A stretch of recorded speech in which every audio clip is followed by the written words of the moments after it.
12 மணியானா சூறவண்ணு சுத்தி வரும். புள்ளிவாய் பிசாசு குளத்து மேட்டில் நின்னிருக்கும். பில்லி சூன்யோ ஏவலுன்னு பிடரி குலுங்க வைக்கும்.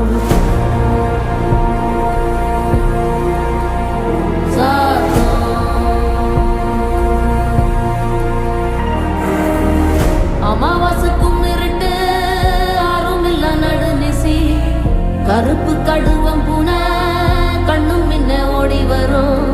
சாம்பிராணி வாசனையில் ஜல்லு ஜல்லு ஓசை வரும். ரெட்டப்பன ஒசரத்துக்கு